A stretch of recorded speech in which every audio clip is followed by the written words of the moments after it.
Welcome back. Before we get to part 2 of our conversation with Lisa, we wanted to follow up on a spine-tingling topic from a previous episode. So on Instagram, I sent you a post. When I saw it, I started laughing. Mm-hmm. I immediately went right to the messages section and said, I gotta share this with Christine. And it's Balance, which is a meditation app. I follow them on Instagram because they have a lot of good posts just about wellness, and they have a bingo card. I cross off the different wellness activities that I've done, see if I can get bingo. Some months I do, some months I don't. And they had a post just this week about testing new sounds, and I'll call them city sounds. As we've chatted about in a previous episode, Christine has something against nature sounds because she thinks that's prime opportunity for a serial killer 100%. and you're going to get murdered. Versus what they had on the app, which I sent to Christine. It was trash sounds, car alarm, and noisy neighbors. Oh, yes, noisy neighbors. I was thinking about it. I think car alarm would be my first choice. The trash sounds remind me of the morning. I usually hear garbage pickup in the morning, so that would be like an alarm to wake me up. To put me to sleep would definitely be car sounds. And then noisy neighbors, I will be honest. The mechanical sounds don't bother me, but if I hear someone's like conversation, I'm immediately invested, so I'm up. And I'm now part of the conversation. So, to a noisy neighbor, you are a nosy neighbor. Yes, 100%. Okay. It's one of the best things about living in a city. So the listeners can't see my windows, but my windows face into another building. And I don't know if I've shared this before, but when I first moved into my apartment, I was very much a stickler for where everything was going to be situated, including my TV. So I lived in my apartment for 6 months without a TV or internet because I wasn't sure where I wanted the electronics placed. And I would come home from work and have dinner and just watch all the people in the other building. And I had like stories about them. My friends would come over. We had a naked guy if anybody watched Friends. I was just going to say, it sounds exactly like Friends with the big Mhm. window in the apartment. That was 100% true. We've had a couple of naked people over the years. It's not my cup of tea. I don't want to see that. But it did make for good entertainment for the 6 months that I didn't have any in my apartment. They're latching on to a certain market It's me. who waterfalls, trickling water, the waves, your standard white noise, it doesn't work for everybody. Mm-mm. So they're trying to find the inroads. They got you pegged. They They do. said, let's go for city sounds. Yesterday I was trying to focus. So I was like, I put on classical music, didn't work. I tried pink noise, didn't work. I put on like rainforest sounds, did not work. I opened my windows, fully able to concentrate. I'll have people say this to me. How can you concentrate like listening to a podcast? Because it's a full-on conversation. If I'm listening to a podcast, I'm like, oh, wait, I actually want to hear this part. I will pause the podcast. If I'm doing math or I'm proofreading an email, I pause whatever it is that I'm listening to because then you're going to have things get jumbled.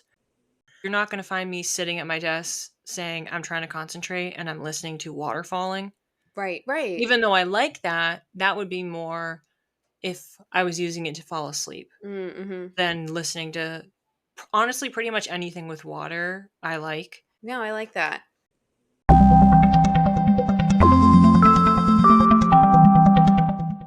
On to the rest of our chat with Lisa. How can listeners engage with energetic healing in their everyday lives? Either they've just had a session or they're doing their own energy work. What's your advice? I love this question because energy doesn't stop once you leave the table. What we do in a session is concentrated and it's very intentional, and the energy starts to shift and move. That continues for several days.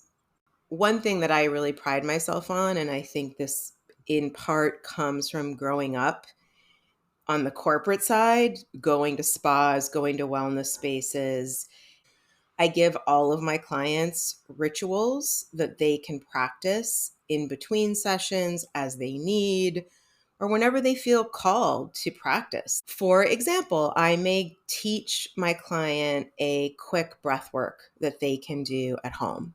They could do it in their office. They can do it, lock themselves in the bathroom before a meeting, before putting the kids to bed. I think the tools need to be something that don't take a lot of time. Another practice may be just go play, go engage in whatever brings you joy, what makes you laugh, what makes you smile, because it's that energy that actually builds. So the more you're engaging in something joyful, the more that energy grows. Or it may be a gratitude practice or an acknowledgement journal. Most of us struggle with value and our worthiness, and we don't name it necessarily. Part of a practice that can help to switch that dialogue, switch that mindset, is simply acknowledging all of your gifts, acknowledging brushing your teeth in the morning. Like for some people, that is a celebration. I think as society, we put expectation and we put a metric on like what's big enough, what should be celebrated, what is really a milestone. You get to decide what that is for yourself. Energy follows intention. If your intention is to feel a certain way, energy follows that. Lisa gives out these little ritual cards that she writes handmade while you're having a session. And I just went to look back at some of mine. And one of my favorite ones was the one you just mentioned, which was celebrate all your wins outwardly, whatever they are, and with no judgment or measurements, undoing what a win may have looked like and what it looks like now. It is a mindset shift. I mean, now I celebrate myself for sending a hard text message when I, previously would not have done that. So thanks. Energy healing, energy work is beautiful. And it's such a big part of sort of unraveling and addressing stress and anxiety and grief and all of the things in an energetic way. And there's a mindset that also needs to shift because our ego is so loud. And its only job is to protect us. So part of the work that really goes in tandem oftentimes that I always recommend is literally rewiring the neural pathways in your brain and believing something different than you've believed. And that takes time because those things have not been cultivated over, a few days. How would you compare and contrast that mindset rewiring that you can get through energy work versus talk therapy? One doesn't replace the other. They really are complementary and they address things from a different angle. Energy work addresses a more subtle approach, just the subtle energy body. It's supporting your system to be in a balanced, calm state of being so that it's easier to believe because you're in the present. It's all about being in the present. It's really hard if you're struggling with something sticky. We all have those sticky moments. It's really hard to believe something different, believe the opposite. When you're in a state of calm and centeredness, it's easier to see a wider prism of what's possible and what may be a story you're telling yourself, and easier to shift the dialogue. Not to make this whole podcast about me, but I can for the listener who does have that question, I do go to talk therapy. I have a therapist I've been with for like 5 years. The energy work that I do with Lisa leads to different thoughts or different questions that I didn't have, or seeing a situation in a different way that I then go to therapy and talk to my therapist about. So they kind of work in tandem. I would say they supplement each other. I do recommend, though, for anyone who's doing any sort of spiritual work to have a therapist of some sort grounded in the real world as well, so that you can take what happens energetically and kind of put words to it. I mean, personally, I will be fully transparent. One of my big hurdles and missions and shifts in this lifetime is a scarcity mindset. And I've engaged with money mindset coaches and to support a bigger mission that I know that I'm here to help shift in this lifetime for myself, for my family, for my lineage. We're never in this alone. And oftentimes what we're moving through is not something we can move through alone.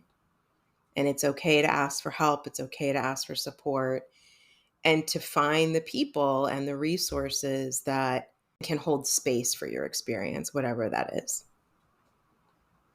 Beautifully said. Thank you, Lisa. So we wanted to close out with a lighter question. What is something that you're looking forward to in 2024? More travel and inspiration, more time with my two nieces, one of whom is only a month old, and receiving everything I've put out into the world. Spiritual work is hard. True. It is not, it's not always an easy journey, and it's a journey that is an ongoing journey. So it's a willingness to stay on board. And Lisa, if people want to know where to find you, where should they go to do that? They can either go to my website, which is joywell with an E at the end.com. Instagram is joywellnyc. And the best way to reach me is to either DM me, or there's a link tree in my bio on Instagram where you can see how you can work with me. And as I mentioned, I love curating for clients. So there are some pre-existing programs that you can book. But I always prefer to have a conversation so we can navigate how I can be best supportive. For the listener who has never done Reiki before, doesn't really know what it's like, might be concerned about woo woo here, what's the ideal client for you? And how would somebody know that maybe Reiki is a step that they should take? My ideal client is really anyone who is looking to shift stress, anxiety, and they're curious about ways to do that and to show up differently for themselves. I think given my corporate background and my pedigree in corporate, I speak that language. I know the stress of that environment and what that can create. It can feel unmanageable to make time for yourself. The bottom line is just reconnecting to yourself. That's all this work is really meant to do. That inner voice, that intuition we talked about in the beginning, it's like excavating anything that's like covering that up that you're not connecting with. Because ultimately, that is your voice.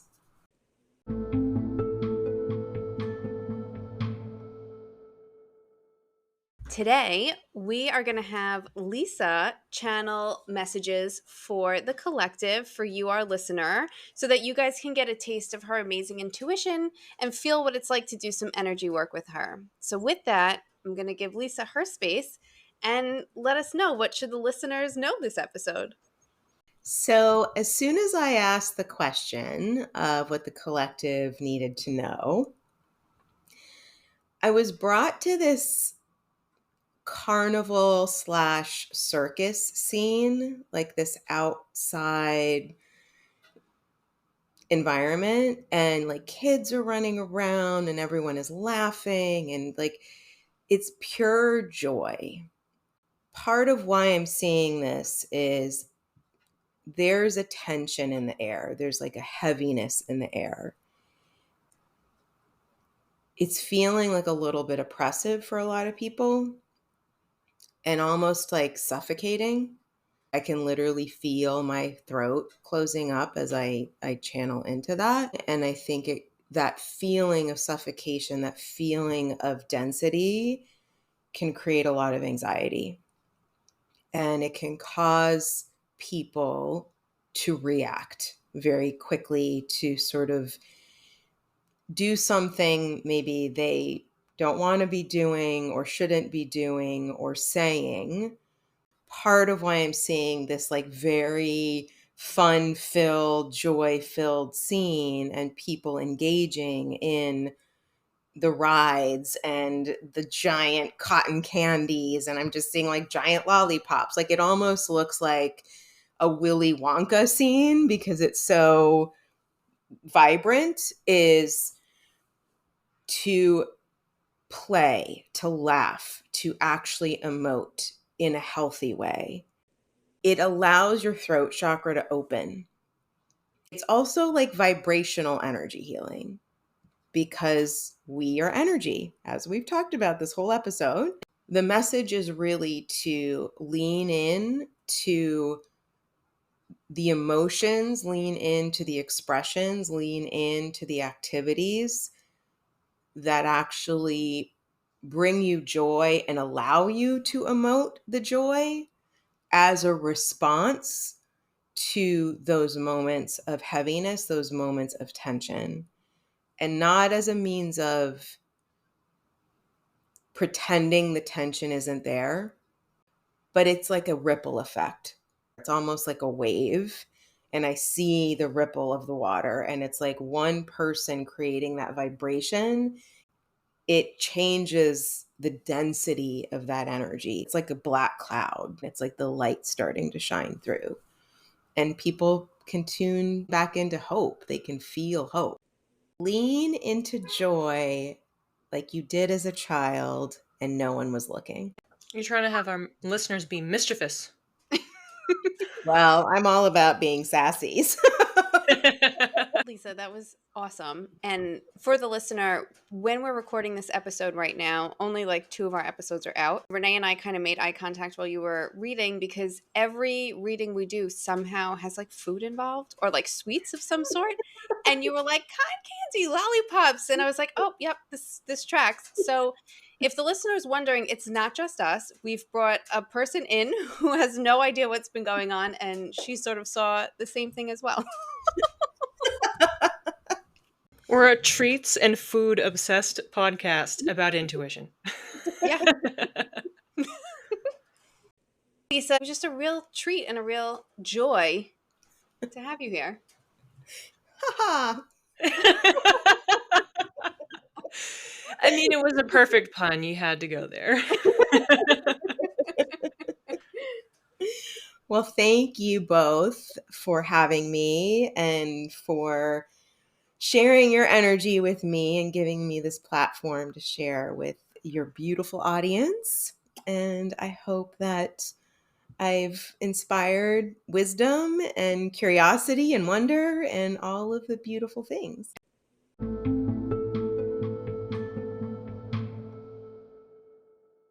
And now we have our What Have We Learned This Week segment. Renee, would you like to go first or you want me to go first? So I just had a few reflections I'll rattle off. We're more powerful than we think we are. People who are knowingly and openly intuitive, as well as people who don't think that they're intuitive at all, but clearly are connected to some of those bigger energies. I've talked to Ocean and Lisa, and we were all feeling the same way after that first eclipse. All were feeling tired, all were having vivid dreams. So we were having a similar response, even though we were living in separate places. So just an appreciation for that interconnectedness, if you will, by energy. So the last thing that I wanted to say, I've really come to appreciate my end of month ritual that I have and going through all of the dreams that I've had and looking for themes and what was the first thing I thought about when I woke up that morning or last thing I thought about before I went to bed. That's a new addition that I had this year. And then also I will pull cards for every month. So I've just been enjoying how completely spot on everything has been. you're not necessarily controlling the first thing when you wake up, what pops into your mind, or when you're drifting off to sleep, you have some random image about something or what you're dreaming about. But the fact that there's patterns, again, it's an energy at work. LOL. This episode, I picked something that was related to the theme. I didn't even realize it. There's energy at work that's connecting your conscious, your subconscious, your intuition, and the people around you.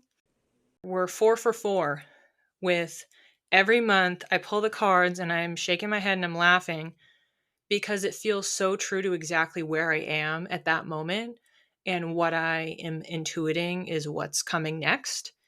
And then even as the entire month progresses, I keep checking back and I'm like, all right, what was the theme for March?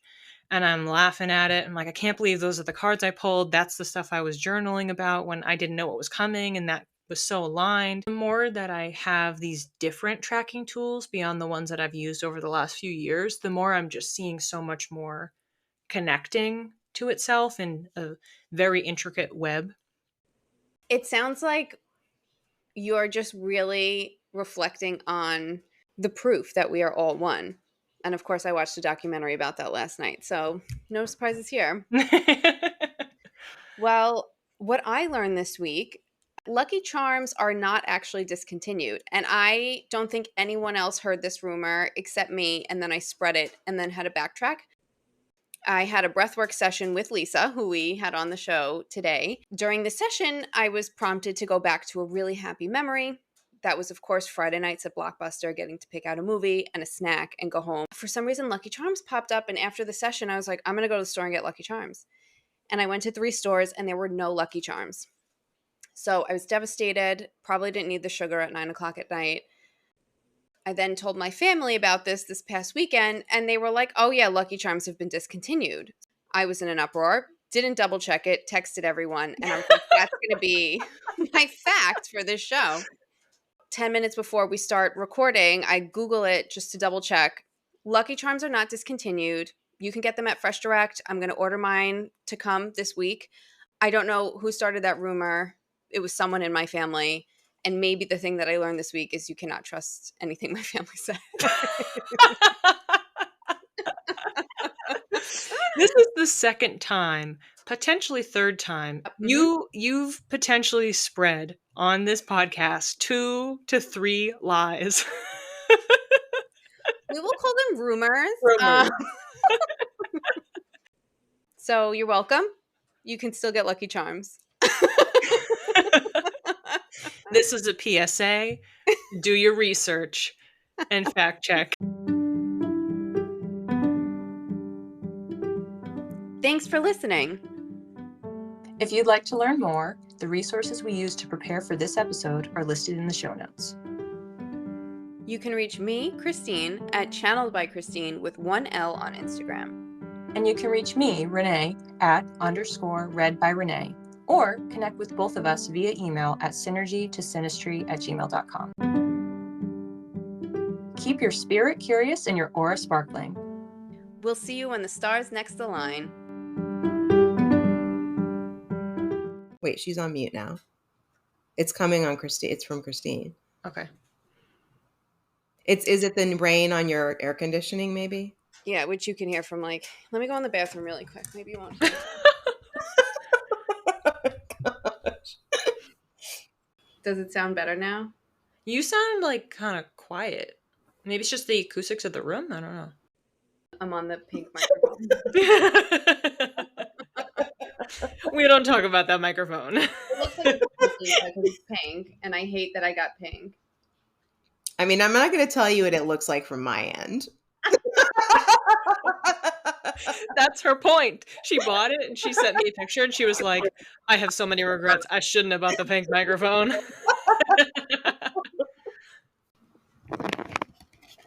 How does yours sound? You and your dildo?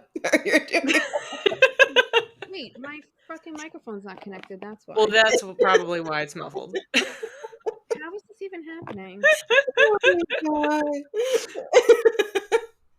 The microphone saga.